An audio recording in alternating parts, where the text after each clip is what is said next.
When our mobiles or laptops show an error, or when a software crashes or shows glitches, we say this famous phrase, "There is a bug." But what does a tiny crawling insect actually have to do with these complex machines? Actually, we are not blaming these tiny insects. We are actually blaming monsters and ghosts. But how? To know about this, let's go back into history. Way back into history. Now, some people will probably point to a famous story from 1947, when a scientist and her team at Harvard University were running a massive computer, and suddenly it stopped when they opened its hardware. Surprisingly, they found a literal bug inside it, which was interrupting their operation, and they pasted it in their notes. That's how the story goes. But that is a mistake. That was not the true origin of the computer bug. The story actually goes back even further than this. To a famous guy, Thomas Edison, who invented the light bulb.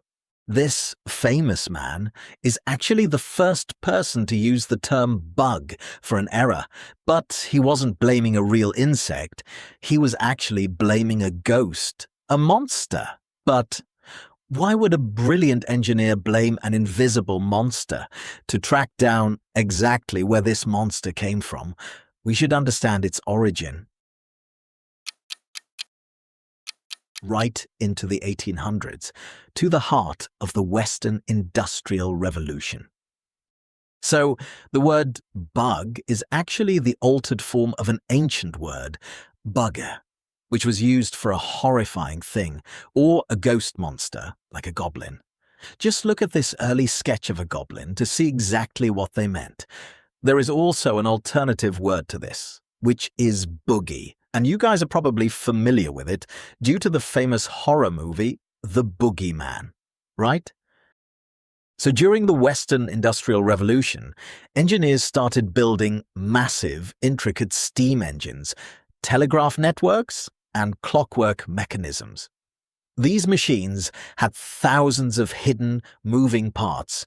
When these massive machines mysteriously stopped working, the cause was often completely invisible to the naked eye. For the workers, it was incredibly frustrating. Sometimes entire manufacturing factories would halt, and they had to spend days just to find the problem. So, the frustrated workers humorously started blaming these buggy ghosts.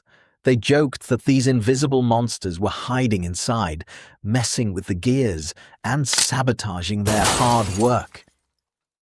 At first, it was just a joke, but as the joke spread across workshops, the language shifted.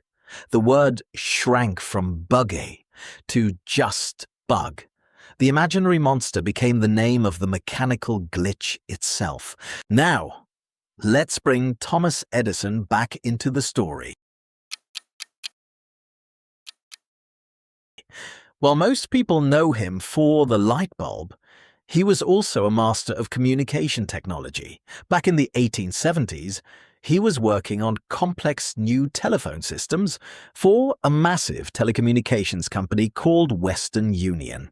During this difficult project, he wrote a letter to a man named William Orton, the powerful president of the company. In that famous letter from 1878, Edison complained about the endless technical issues he was facing. He officially wrote down these exact words. "You were partly correct. I did find a bug in my apparatus, but it was not in the telephone proper. It was of the genus Coolbellum." This made him the first person in written history to use this term for a mechanical error, because Edison was such a famous inventor. His words caught on quickly. Thanks to him, this inside joke spread everywhere, and soon the whole world started blaming these invisible monsters for destroying their machines. Now, let's jump forward to 1947 to the story of Grace Hopper. Grace was a brilliant mathematician and a true pioneer in computer science. She and her team were working at Harvard University, operating a massive room-sized computer called the Mark II. But one day, this giant machine just stopped working. They checked the math and they examined their work, but everything was correct. So, they opened up the physical hardware, and by a massive coincidence, they found a literal bug, a real moth, trapped inside the relays. Because these engineers already knew the old 1800s joke about the invisible monster. They thought this was absolutely hilarious. They taped the dead bug into their logbook and playfully wrote, "First actual case of bug being found." It was the ultimate inside joke.